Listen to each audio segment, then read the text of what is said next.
We finalized our prenup agreement, but my fiancée altered some of its content behind my back. I found out and confronted her. She said it was for her security and she deserved it. Even her family defended her. Things are not looking good. Hey guys, I, 34, male, need to get this off my chest because it's been eating at me for weeks now. This is going to be a long post, and honestly, I'm still trying to process everything that happened. My fiancée, Tiffany, 29, female, and I have been together for 3 years, engaged for the last 8 months. Everything was perfect until about 2 months ago when things started feeling different. Some background. I own a chain of organic grocery stores. I started with one tiny shop in a not-so-great location 10 years ago. Everyone told me I was crazy to compete with the big supermarkets, but I had this vision of creating something different, places where people could get quality organic food without spending their whole paycheck. Those first few years were brutal. I'm talking about sleeping on a mattress in my office some nights because I couldn't afford rent and keep the store running, dealing with suppliers who wouldn't take me seriously, equipment breaking down when I could barely afford repairs, and trying to convince customers to give this new little store a chance. But I worked my butt off. Eventually, that one store became 2, then 5, and now we've got 12 locations across 3 states. I'm not trying to brag, I'm just explaining why what happened next hit me so hard. When Tiffany and I first started talking about marriage, I was totally upfront and transparent about wanting a prenup. It wasn't because I didn't trust her, it was about protecting something I literally poured my entire life into building. She seemed to get it completely. She'd say stuff like, "I understand how hard you worked for this, and I respect that you want to protect your business." She even told her friends I was being really fair about everything, and I was. I made sure she'd always have security no matter what happened. I set up a savings account in her name, gave her an emergency credit card for anything she needed, and made sure the prenup wasn't just about protecting me. It was fair to both of us. I never wanted her to feel trapped or like she had nothing to fall back on. I wanted her to feel safe with or without me. But then things started changing. It was subtle at first. She'd make these little comments about how married couples should share everything, or she'd send me links to articles about couples who split everything 50-50, even their businesses. I didn't think much of it at the time. Everyone gets nervous about marriage stuff, right? Then she started asking more questions about the business. Not normal curious questions, but weird specific ones about profit margins and expansion plans. She'd never cared about that stuff before. She'd sit in when I was having phone calls with my business partners, pretending to just be hanging out but clearly listening to everything. The real weird part started when she began talking about how she wanted to contribute to the business. Mind you, Tiffany's background is in social media marketing for small clothing brands. Nothing wrong with that, but she's never shown any interest in grocery store operations before. Suddenly, she's talking about wanting an office at our headquarters and suggesting she should oversee our social media strategy. I started noticing other changes too. She used to be super independent about money, always insisted on paying her share of date nights, bought her own stuff, you know? But lately, she's been putting everything on our shared card. I'm talking about $500 shopping trips at Nordstrom, fancy spa days, expensive workout classes. When I gently brought it up, she got defensive and said, "Well, we're getting married anyway, right? What's yours is mine." I kept telling myself I was overthinking things. Maybe she was just excited about the wedding, maybe she really did want to be more involved in the business. But something in my gut wasn't sitting right. Then last week happened. I was going through some paperwork in my home office when I found it, a copy of our prenup agreement, except it wasn't the same one we discussed with our lawyers. Not even close. This version had all these extra sections about profit sharing, business ownership stakes, and how she'd be entitled to half of everything, including future expansions, even if we got divorced after just a year. I must have read it 20 times, each time thinking maybe I was misunderstanding something, but nope. Someone had clearly made major changes to our agreement. I remembered how Tiffany had casually mentioned she was having a lawyer friend look over the paperwork. Turns out she did way more than just look it over. All I could think of at that moment was that Tiffany I fell in love with would never do something like this. She was always so supportive of my business, always proud of what I'd built. Now I'm wondering if I ever really knew her at all. After finding the modified prenup, I spent like 2 hours just sitting in my office trying to calm down. I kept reading through the changes, and guys, it was worse than I initially thought. Not only did she add stuff about getting half my current stores, but she also snuck in clauses about future expansions. There was even something about getting a percentage of online sales. We don't even have online sales yet, it's just in the planning phase. I called Tiffany and asked her to come over. I tried to keep my voice normal, but she must have sensed something was up because she started asking if everything was okay. I told her we needed to talk about some paperwork. She said she'd be over in an hour. That hour was the longest of my life. I laid out both versions of the prenup on my desk, the original one we agreed on and this new version. I also pulled up my bank statements showing all her recent spending. When Tiffany arrived, she was wearing this fancy new blazer I'd never seen before. Found out later it was a $900 purchase from last week. She walked in all confident, giving me a kiss like everything was normal, but as soon as she saw the papers on my desk, her whole attitude changed. I started really calm. I just held up both versions and asked, "Can you explain why these are different?" She tried playing dumb at first, saying she didn't know what I was talking about. So I got specific, pointed out the new clauses about profit sharing, the expansion rights, everything. "You guys want to know what she said?" She looked me straight in the face and said, "Oh, those? They're just standard protections. Any smart person would have them in their prenup." Standard protections? I've been in the grocery business for 10 years. I know tons of other store owners. None of them have prenups giving their spouses rights to future business expansions. That's not a thing. I pointed to the clause about her getting decision-making power in the company and asked her what she knew about running grocery stores. She got all defensive, saying she's been learning about the business and how she deserves a say in our future. The thing is, Tiffany's never worked in retail or anything close to it. She's been doing social media for small fashion brands, making Instagram posts about dresses and stuff. Nothing wrong with that, but it's totally different from managing grocery store chains. She's never dealt with produce suppliers, inventory systems, or store operations. Then she started with this whole speech about how I clearly don't trust her and how she's just trying to protect herself. She actually said, "What if you decide to leave me after I've invested years in this marriage? I need security." I tried explaining that the original prenup already gave her plenty of security. It included a generous settlement that would let her live comfortably, plus it increased based on how long we were married. But apparently, that wasn't enough. She kept going on about how times are different now and modern marriages are partnerships, which would be fine if she'd actually been partnering with me in the business, but she hasn't. She's never once asked to learn about operations or inventory, never showed interest in the actual work, just started demanding ownership rights out of nowhere. The conversation got really heated when I brought up her recent spending: $900 blazer, $1,200 for a wellness retreat weekend, $2,000 at some designer boutique, all in the last month. Her response? "Well, I need to look professional if I'm going to be part of the business." That's when I lost it a little and said, "Tiffany, you're not part of the business. You've never been part of the business. Changing legal documents behind my back doesn't make you part of the business." She started crying, saying I was being mean and unfair, said she just wanted us to be true partners, and asked why I was making such a big deal about small changes to the prenup. Small changes? Trying to secretly get half of someone's business isn't a small change. That's like saying painting your house a different color while you're on vacation is a small change. The whole thing ended with her storming out, saying she needed time to think and that I clearly didn't value her enough. She's been staying at her parents' house since then. I talked to my lawyer. He said the changes aren't valid since I never agreed to them, but he's worried about what other documents Tiffany might try to modify before the wedding. After that fight about the prenup, Tiffany kept texting me these long messages about how I was being unreasonable. "I can't believe you're being like this," her message read. "I thought you trusted me. All these years together, and this is how you act over a few small changes." My fingers hovered over the keyboard.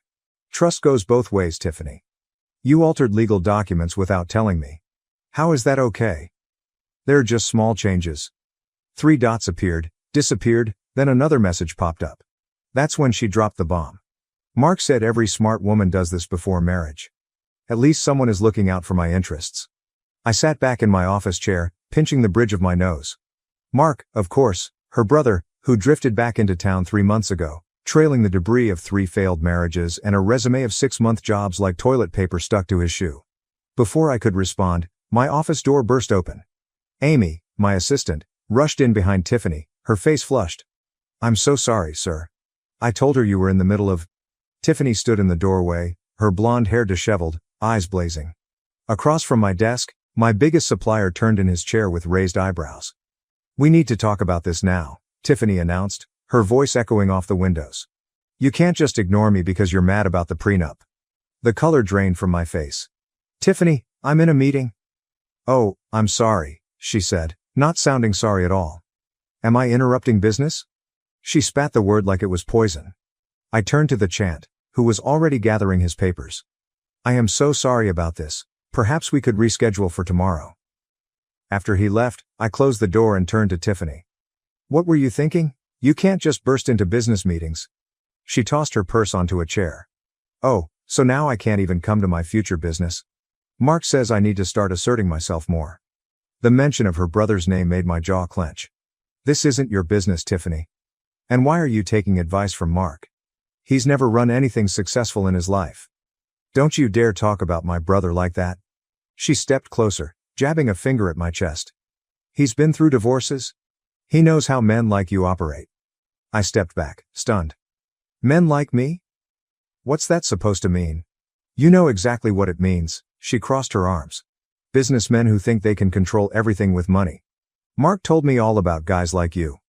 I just stood there, unaware of the woman standing in front of me. Is she the same one I fell in love with? Mark says I should be on all the bank accounts before the wedding, she declared. He says that's the only way to make sure you don't hide money from me. I stared at her, trying to reconcile this person with the Tiffany I knew 3 months ago, the independent woman who supported my dreams, who laughed at my bad jokes, who never needed anyone to tell her what to think. Tiffany, I said softly, the original prenup already guarantees you'll be taken care of. Why isn't that enough? Her eyes flashed. Taken care of? I'm not some charity case. I deserve half of everything. Mark says that's what courts usually give wives anyway. But you haven't contributed to building this business, I said, immediately regretting my words. You've never even worked here. I've been supporting you emotionally. She paced the office like a caged animal. That counts for something, and once we're married, I'm going to be crucial to the business. How? You don't know anything about running grocery stores. I can learn. Her voice cracked slightly. Mark says I'm smart enough to run any business. He says you're just trying to keep me dependent on you. I sank into my chair, suddenly exhausted. She was speaking with Tiffany's voice, but the words were all Mark's. I tried one last time. Can we talk about this without bringing up what Mark says? Why are you so threatened by my brother? She leaned over my desk. Just because he's warning me about how these things usually go. I'm not threatened by Mark. I'm concerned you're taking life advice from someone who's failed at everything he's tried. The silence that followed was deafening. Tiffany's face turned red, then purple. How dare you? She grabbed her purse, hands shaking. Mark has been nothing but supportive. He's the only one telling me the truth about how to protect myself. You're just mad because he's helping me stand up to you. She stormed toward the door, then turned back, her eyes cold. Mark says I should be documenting all of this. Your controlling behavior, how you're trying to isolate me from my family. It'll all be useful later. The door slammed behind her. I reached for my phone to call my lawyer. While explaining everything, he interrupted. Has Tiffany's brother, Mark, ever asked about the details of your business finances? My blood ran cold. I remembered my accountant mentioning strange calls from a potential investor, someone asking oddly specific questions about our corporate structure and profit margins. Someone who, in retrospect, sounded an awful lot like Mark. I looked at the photo on my wall, us at the beach last summer, her head thrown back in laughter as I made some stupid joke that felt like a lifetime ago now. The engagement ring I'd spent months picking out suddenly felt like a lead weight in my gut. I didn't know what to do, call off the wedding?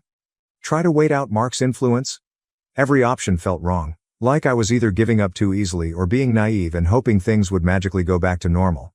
And something told me this was just the beginning. So after Tiffany's outburst at my office, her mom called me. This is the same person who once told Tiffany she lucked out finding a hard-working guy like me. Well, seems like Mark got to her too. The conversation went something like this. Her mom, James, we need to talk about how you're treating Tiffany? Me. What do you mean? She's the one who tried to change our prenup behind my back. Her mom, Mark explained everything to us. How you're trying to control Tiffany with money, how you want her to sign this unfair prenup. Me, Mrs. Anderson, that's not true at all. The original prenup was very fair. Tiffany's the one who... Her mom. Mark says these prenups are just ways for rich men to keep women powerless. Did you know his first wife got nothing in their divorce? He's trying to protect Tiffany from making the same mistakes. I couldn't believe what I was hearing. Mark's first wife got nothing because Mark had nothing. He gambled away their savings and lost their house.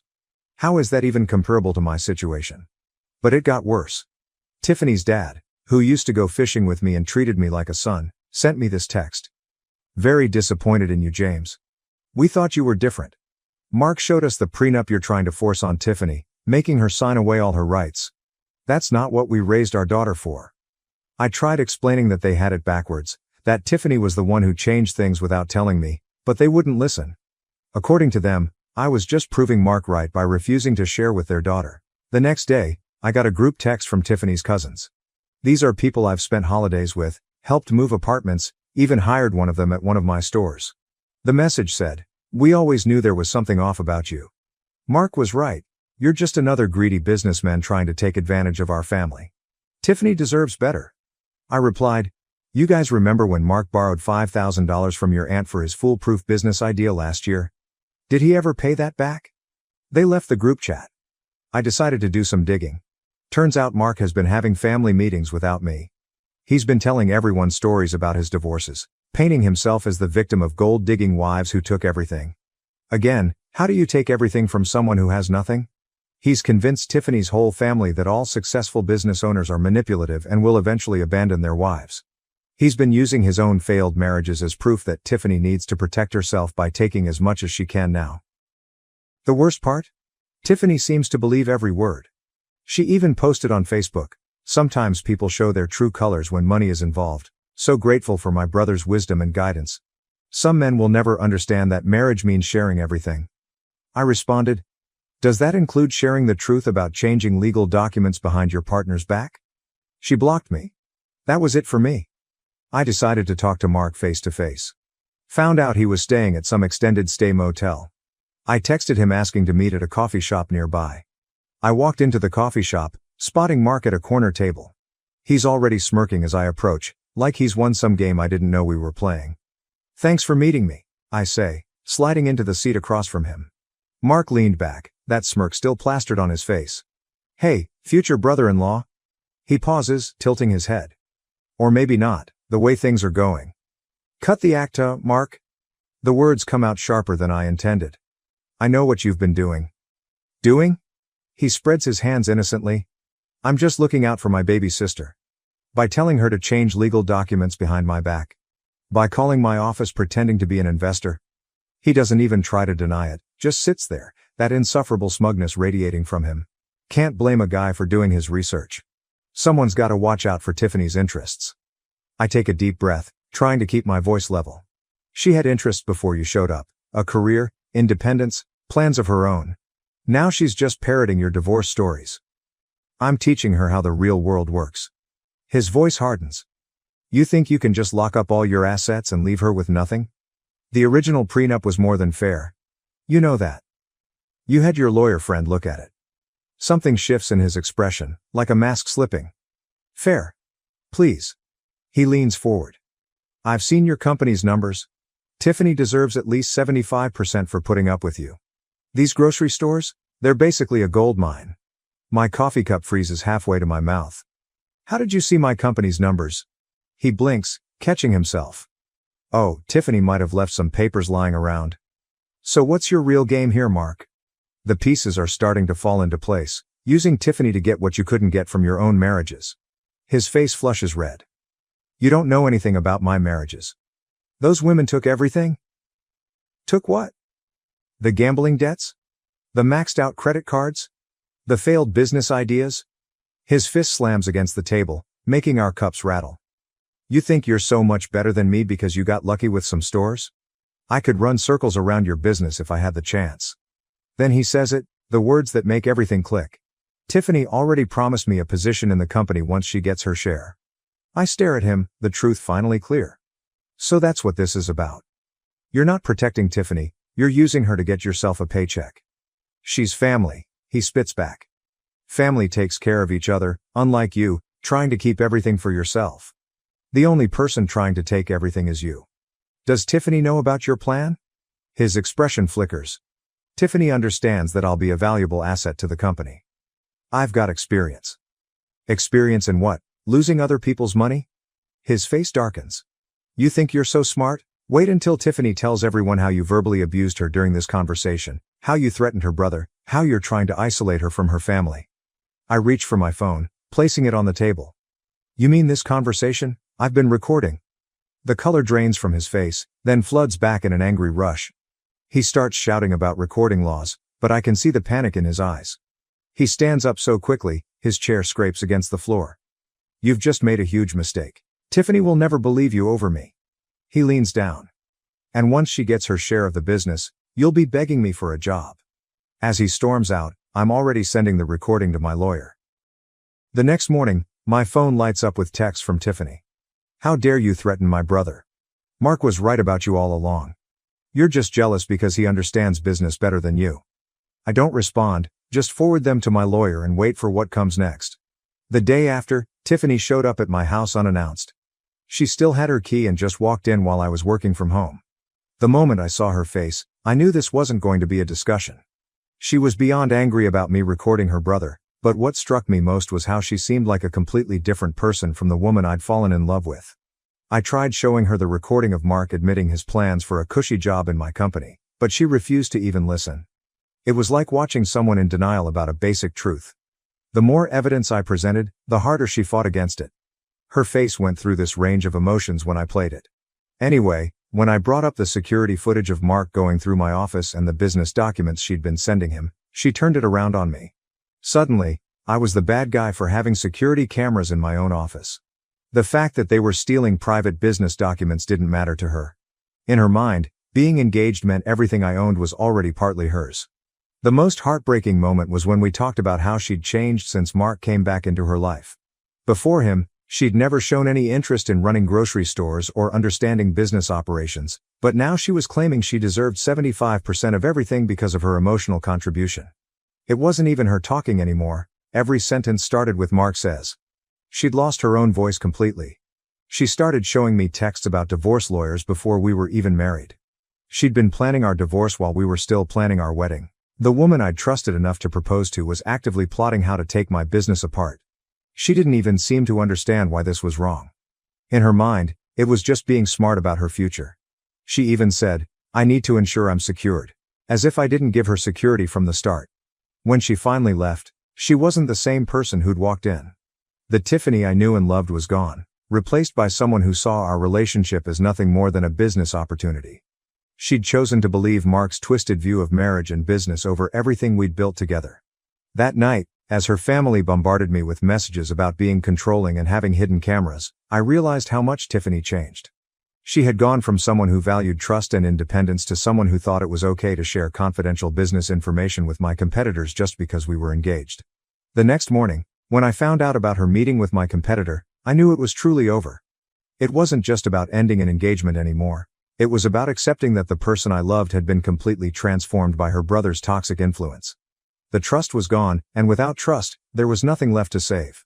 That night, I made my decision. Although it hurt deeply, I knew there was no way for me to stick to this relationship. I thought that I needed someone who trusts me and doesn't get manipulated easily. If she's now listening to her brother and coming against me, who else would she be listening to when we get married? So I sent her a formal email, copied my lawyer, explaining that the wedding was canceled due to her attempts to modify the prenup without consent and her trying to share confidential business information with competitors. I also included the recording of Mark admitting to their plan. 20 minutes after I sent it, my phone started exploding with notifications. Tiffany called me crying, switching between begging me to reconsider and threatening to expose me as a controlling abuser. She kept saying stuff like, Mark says you can't just cancel a wedding without agreeing on a settlement first, and you owe me compensation for emotional damage. I just kept quiet and recorded everything. My lawyer said that's the best thing to do when someone's showing their true colors. After some hours, Tiffany texted me again when she decided to change tactics. Apparently, she vented about it to her brother. Fine, but I'm keeping the ring, and I'll stay in the apartment until I'm ready to leave. You owe me that much. Like I owed her something after what she tried to pull. Then my mom called me. She was practically in tears. How could you do this to Tiffany? She loves you. She just wanted to feel secure. I tried explaining about the prenup changes and the business documents, but Tiffany had already worked her magic. According to her version, I was this controlling guy who wouldn't share with my future wife. My mom wouldn't listen.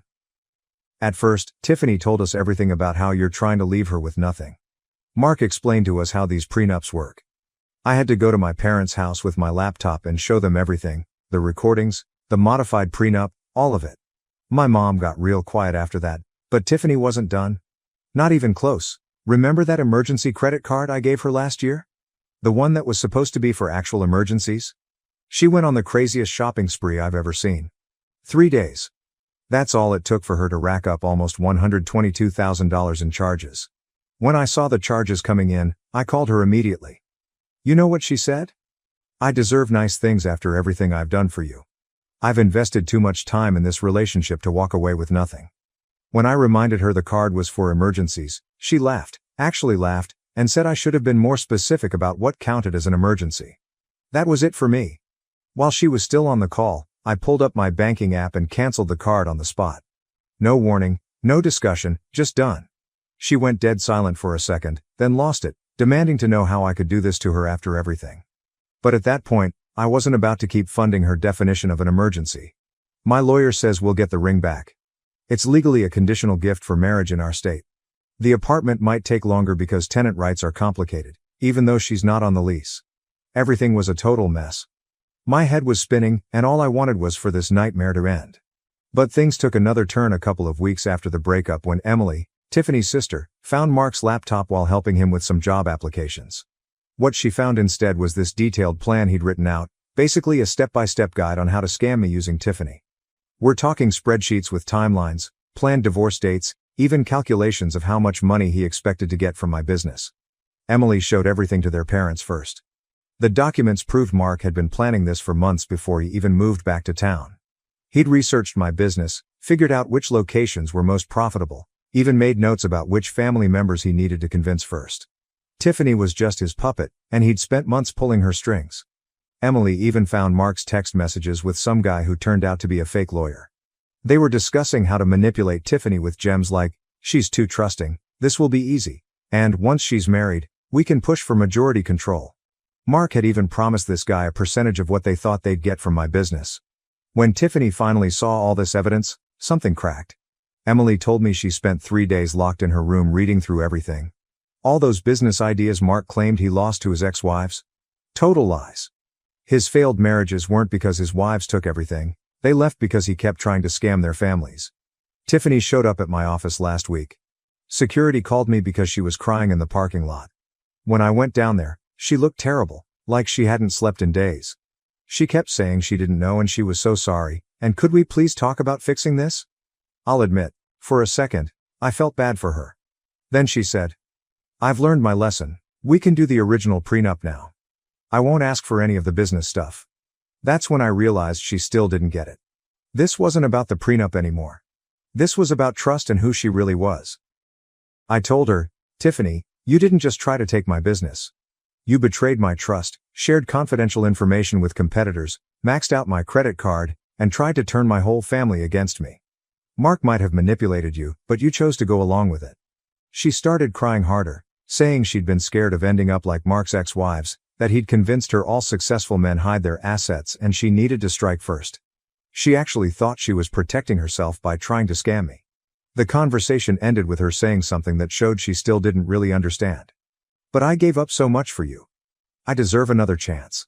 I just looked at her and asked, "What exactly did you give up, Tiffany? Your part-time job that you hated? The apartment you could barely afford? Or just the chance to scam someone else?" She left after that but kept texting me for days. Stuff like, "We can start fresh. I still love you, and I'll prove you can trust me again." Emily told me Tiffany's been telling everyone she's learned from her mistakes and grown as a person. It's been 2 weeks. The more she tries to pull in, the more I feel disgusted by the idea of going back to her. The whole thing would almost be sad if Tiffany wasn't still trying to work angles. Yesterday, she had her new lawyer contact mine about emotional damages from the broken engagement. The lawyer dropped her case as soon as my lawyer showed him Mark's notebook and the evidence of their planned scam. Mark's facing charges for corporate espionage. Turns out he tried to sell my business data to competitors. Tiffany's not speaking to him anymore, but honestly, that doesn't change what she did. Maybe Mark manipulated her, but she was a willing participant until she got caught. I've officially moved on, changed all my business security protocols, upgraded all systems, and yeah, I'm a lot more careful about who gets close now. The whole thing taught me that sometimes people aren't changing into someone else. They're just revealing who they really are. Edit. Stop DM me about Emily. She's married and was just doing the right thing, and even if she's single, do you think I'll get back to dealing with her brother again? No thanks. Edit 2. For everyone asking, yes, I got the ring back through legal action. No, I'm not selling it. Edit 3. My lawyer says to stop commenting about the ongoing case against Mark, but yeah, it's not looking good for him.